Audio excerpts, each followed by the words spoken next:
So I'm sitting in the Polytunnel today, and it's I don't know what it is, the 5th or something of January.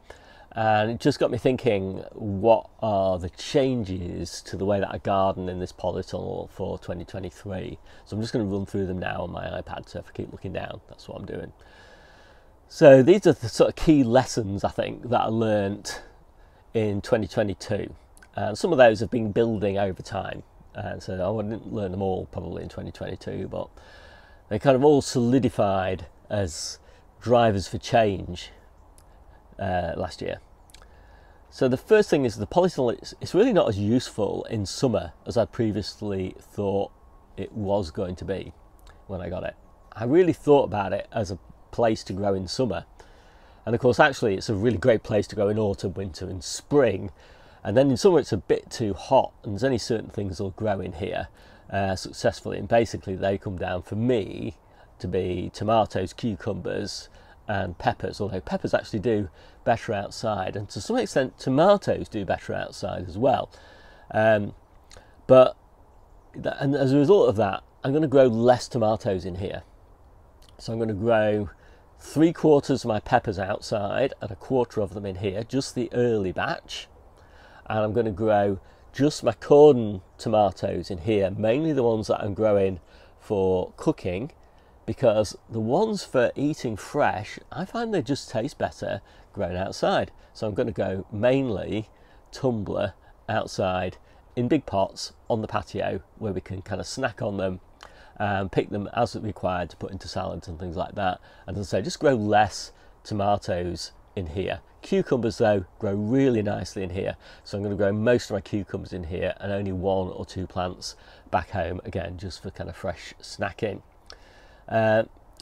So the next thing is, there's really no need to keep the doors closed even in the coolest weather. I think really Polytunnels, as any kind of enclosed growing space, you want to really manage the humidity, keep lots of airflow in here to keep the plants nice and healthy.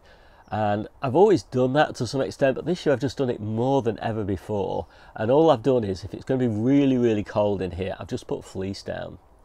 And then that's just at night. But I've just focused on keeping airflow through the Polytunnel as much as possible. Because polytunnels, they don't keep warm in winter. So even if you close the doors, it's not actually going to be any warmer in here than it is outside, because it's just a tiny thin layer of polythene. It doesn't trap the heat. Fleece is what traps the heat, because fleece keeps the warmth that's absorbed during the day into the black compost covered beds and traps that heat close to the plants.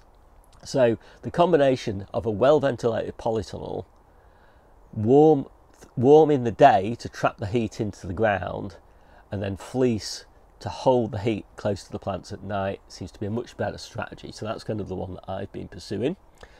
I've been really happy with it this year. That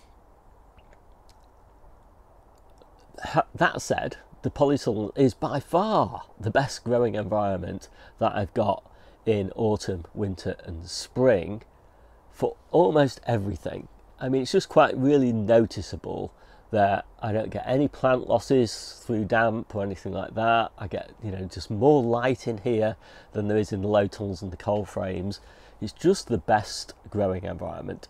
And in particular, it's the best growing environment for lettuce and Asian greens. Spinach, is no point growing spinach in a polytunnel. It grows really well in cold frames and low tunnels. So I'm just kind of working my way through, like generally prioritising the things that grow much better in the polytunnel, because a low tunnel is like 1/4 of the cost.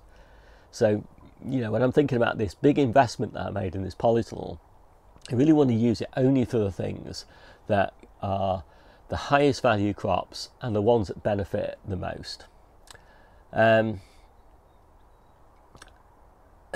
Yeah, I got these trestle tables at the ends. I used to have trestle tables down the side here as well, where I've got these Asian greens and these lettuces. Nothing really grows very well under these trestle tables, so they provide some shade in winter and spring and autumn, but they provide a lot of shade during the summer. So yeah, I've taken 2 of the trestle tables out and everything's growing so much better as a result of that. So if you do have trestle tables and grow underneath, make sure you grow something that's shade loving. But then if it's shade loving, it doesn't really need to be in a polytunnel.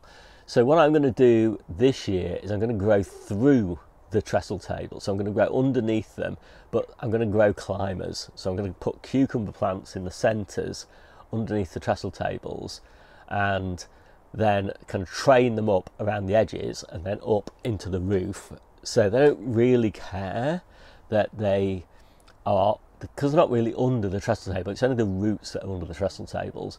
And the nice thing about that is they have a big root area, and the root area is a bit shaded, but the leaf area is all up in the roof where it's no shade basically. So that's my strategy now for growing under the trestle tables, because I really like the trestle tables because I use them all the time for working in here when I'm harvesting and things like that, and when I bring seedlings in and things like that to harden off or whatever. So I don't want to get rid of the trestle tables, but I'm trying to figure out what's the best way to use them. As I say, in summer it's an easy decision now, cucumbers, and I suppose melons or something like that would also probably work. And in winter it's something that doesn't mind a little bit of shade, so something like winter miner's lettuce, or what's in there, salad rocket. Both of those seem to do okay because the sun's coming in at an angle now like that. And in spring it doesn't matter so much because there's a lot of light around. Hand watering the polytunnel, yeah, it's just too much work for me to do in summer if I've got all the beds full. And I've been struggling, like, what can I grow in these beds in addition to the peppers and the tomatoes. Both of those and the cucumbers, all those are fairly deep rooted. The peppers are quite drought tolerant, so those three things you can kind of water every other day or every third day. And peppers, I think I can probably get away with watering those only twice a week, sometimes maybe even once a week in summer, depending on just how hot it is. The cucumbers maybe every 2 days, and the tomatoes, I say, every sort of 2, maybe 3 days, something like that. So those aren't too bad. But if I put anything else in here, it just needs so much water, because most of the other things are shallow rooted. I never seem to manage to get a deep rooted crop like carrots to establish in here very well. They always get eaten by pests. It's just a trial. The only thing that I've managed to get that's consistently grows really well in here is summer leeks, because they're quite deep rooted, they're really drought tolerant, and they're especially deep rooted if you plant them really deep. If you make a 9-inch deep hole and drop them really deep in that hole, the roots are really far down. So yeah, it's just coming down to summer leeks for me. But I'm obviously going to grow loads of stuff in spring and loads of stuff in autumn. But in the main beds, summer leeks, it's going to be summer leeks, cucumbers, tomatoes and peppers, which is what it is. Yeah, so pests. Yeah, again, pests in the polytunnel in summer. So many pests. So many caterpillars and flea beetle and all of that sort of thing. Again, that kind of just conditions me as to what I can grow. If I grow something like beetroot, it's just annihilated by pests so quickly. So that's the way. Just have to live with it. Hanging baskets are absolutely fantastic for early tomatoes because I can start them back at home in the conservatory, and I can bring them to the polytunnel. I've got these little fleece blankets that I can wrap around them when it's really cold, but they're up in the canopy, so they're getting the maximum warmth, maximum light, and so I don't really bother trying to do any other type of early tomato other than hanging basket tomatoes. And I did tumbler last year, they were really good. I'm doing a variant of tumbler this year. I can't remember the name of it. If I remember it, I'll put it up. But it's meant to be 2 to 3 weeks earlier than tumbler. So yeah, that last year the tumbler hanging baskets were just great. I got a lovely early crop, and then once it really gets hot in here, sort of like June time, I'll take them out and take them home and hang them from my permanent climbing frame at home. And again, that also makes it easier to water. What else have we got down here?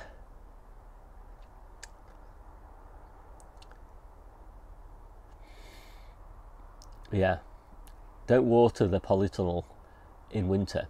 So I think I did my last watering here about the 5th or something like that of December, and I won't water again until some sort of like the middle of February. I just don't think it's a very good idea to be watering the plants when they're not actively growing.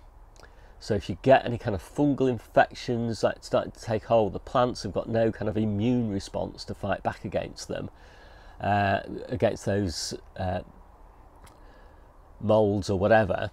So it's just best not to water, and keep the humidity near the ground as low as I can, so the surface of the compost is nice and dry, the leaves of the plants are nice and dry. But then as soon as you get to that kind of magical time in the middle of February and everything starts really growing again, that's when they need the water, and they can throw off any kind of disease issues or anything like that. And it's starting to get sunnier as well, and so the sunny days, the leaves dry out nice and quickly. So I'll kind of start watering maybe once every 2 weeks or something like that once we get into February, well into February. And this year, for the first time, I completely cleared the whole of the polytunnel at the end of September. I took everything out, everything living out, and I gave it a really good clean, wash down, soapy water and all that sort of thing. Sprayed it with Sun Clear to reduce the condensation problems in winter, and then completely replanted the whole thing. And I loved it. It was so nice to have that kind of clean sweep, instead of trying to sort of work around lots of plants that I'd sort of hung on to in the hope of getting a late crop or something like that. It was easily worth it. The very slight loss in yield for having that beautiful kind of clean start. And I don't think I'll be able to do that in spring, but it's a great thing to be able to do in autumn. I might bring it slightly forward though, because I think it would be just a little bit better to get the plants established a little bit before I normally do. So normally it's like the 10th of October. I think at the beginning of October, if I did it then, plants would just be that little bit stronger going into winter. Main summer changes then. So I'm halving the number of tomatoes that I grow in the polytunnel and increasing the number I grow outside. In place of the tomatoes, I'm growing just my early peppers, so just 25% of my peppers, the very early ones that are growing now. They're about that big at the moment. Started them in December, and yeah, peppers do really well outside in the low tunnels, but I'm just going to try them in here, as I say, just for the early crop, because it's easier to keep them frost free in here. I'm only going to do 2 cucumbers. I did 3 cucumbers last year. I had just like 1,500 cucumbers. We couldn't keep up with them. So 2 cucumbers, as I said, planted underneath the trestle tables. I'm really looking forward to that. I think they'll do really well that way. Really concentrating on maxing out the polytunnel beds in the period May, June and August, September. So those seem to be the most productive times in the polytunnel. And the summer itself, July, is not such a productive time. So I'm just going to probably not have anything really apart from these summer leeks growing in here, apart from obviously the cucumbers, the tomatoes and the peppers. But then in the beds interplanted around the peppers and the cucumbers and the tomatoes, I'll have things in there, but only in August and June.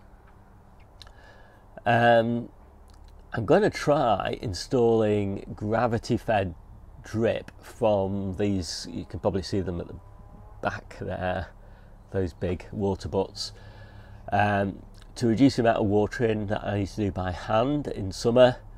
I can only do gravity-fed, unfortunately, at the moment, so I'm not quite sure how well it'll work, but I'll give it a go.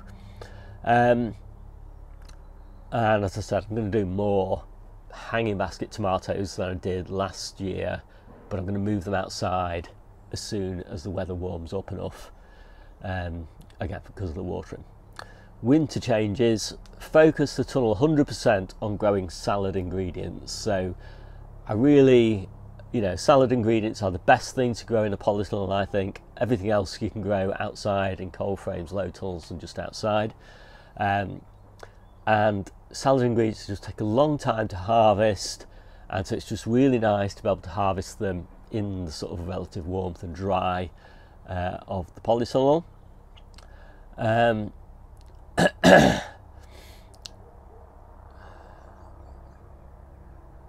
Yeah, so I'm also going to split the amount, the space in the polytunnel in winter that I dedicate to growing mature plants to be harvested in winter, and plants that I'm going to harvest all the way through winter and into spring, where I'm harvesting just individual leaves. So I didn't quite get, let's wait for this plane to go over. I didn't quite get the mix right this year, so I've got quite a lot of plants down the side here, which are where I'm harvesting individual leaves, and of course they've all kind of stalled growing now, and I haven't got quite as many plants down here where I've left them to grow to maturity, so I can just take the whole plant out. It's a nice way of doing it, that having that split, because it means that in February I'm eating these, and in winter, in late February I'm eating these, and in January and mid-February I'm eating these, and then I can replant these beds once I've eaten the whole heads. Yeah, and I'll still grow a few Navara under grow lights at home. And the reason that makes sense is partly because it boosts the harvest volume, but also it gives me some really nice red lettuces. It's very difficult. I haven't found a red lettuce really that grows in the middle of winter, although red pak choi grows quite nicely in the middle of winter, and so that does provide a bit of red colour. And of course you could also grow radicchio, but I can't stand the taste of radicchio. So for me, that's pretty much it for my changes this year in the polytunnel. I hope you could follow all that. My name's Steve, this is the Seaside Kitchen Garden and Allotment channel, and I'll see you soon.